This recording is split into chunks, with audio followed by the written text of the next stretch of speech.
Acredito que vocês já se viram vislumbrados por uma animação magnífica de ação ou de apreciação do universo como um todo, folhas balançando ao vento e toda essa magia que a animação contém.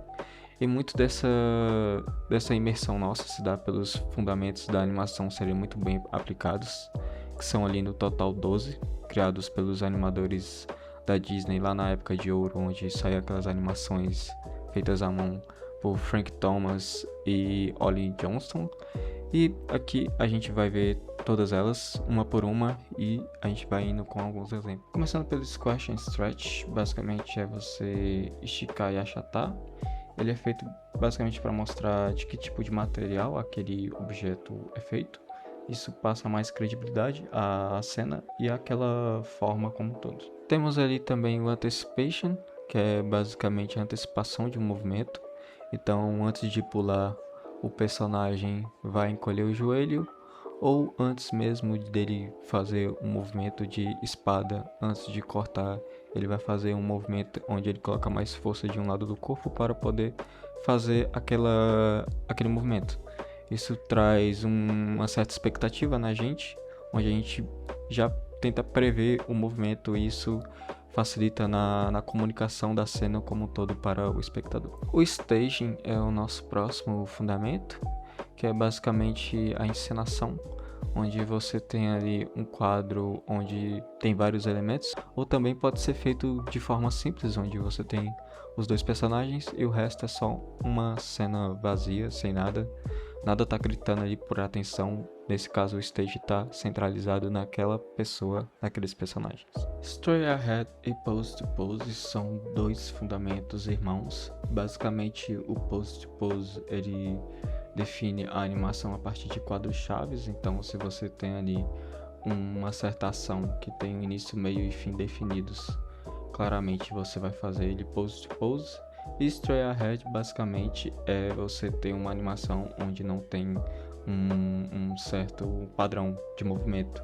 Por exemplo, quando você tem o fogo ele não tem um padrão, o fogo ele é aleatório, ele vai se movimentar à medida que o vento e que outras questões externas influenciam ele dentro de uma cena. Outro fundamento também que é basicamente 2 em 1 é o Overlapping Action e o Follow Through. Basicamente, ele parte do princípio em que tudo tem o seu tempo e tudo se move de uma forma diferente. De forma resumida, em uma pessoa você tem a roupa, você tem a calça, você tem o cabelo dela, você tem os músculos dela. Então tudo isso tem uma reação diferente. Então, quando o personagem vai fazer alguma ação de movimento, a roupa vai se mexer, parte dela pelo menos. Outra parte vai ficar parada, outra parte do corpo vai ficar também parada, outra vai se mexer, e aí por diante, assim como os olhos, a boca, tudo isso influencia em uma animação mais crível dentro de uma composição. Temos ali também o princípio de slow in e slow out, que é a aceleração e a desaceleração de um corpo ou um objeto. Então, nenhum corpo ou objeto vai começar a se mover do nada. Ele geralmente tem um tempo ali de início lento e depois ele vai ficando mais rápido por final. Basicamente, é a lei da física aplicada. Nenhum corpo vai conseguir ao mesmo instante fazer um movimento rapidamente. Ele vai ter ali uma curva de animação.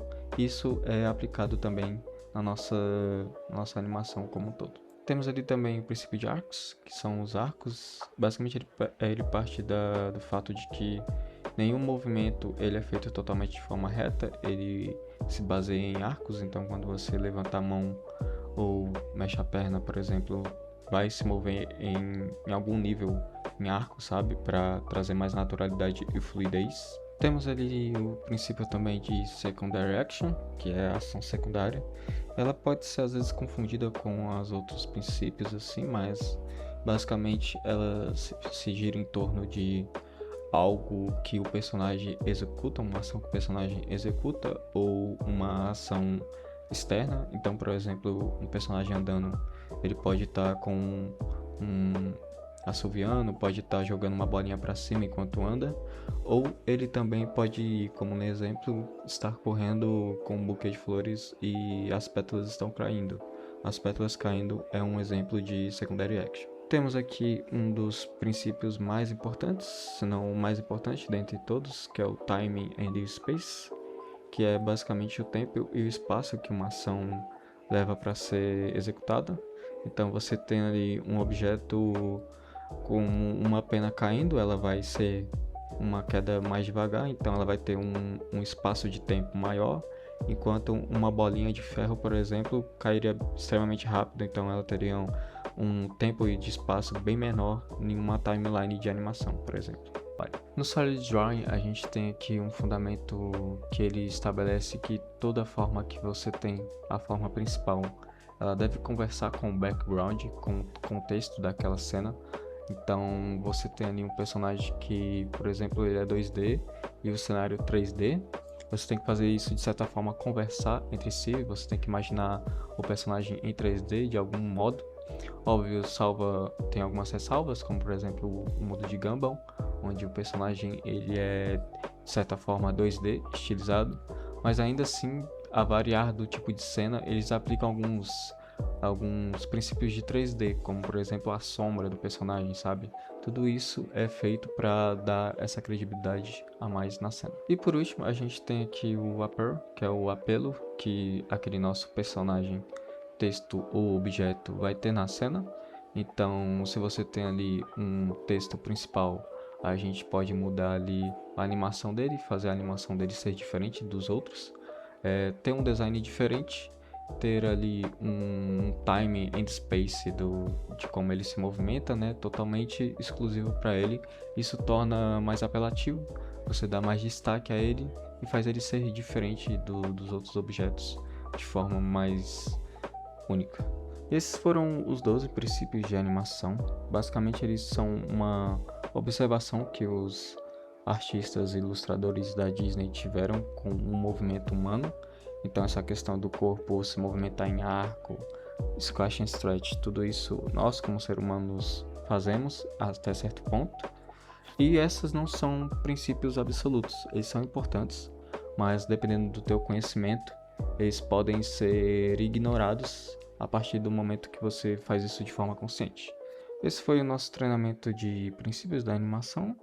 Espero que vocês tenham entendido um pouco mais como funciona uma animação por completo. E até mais.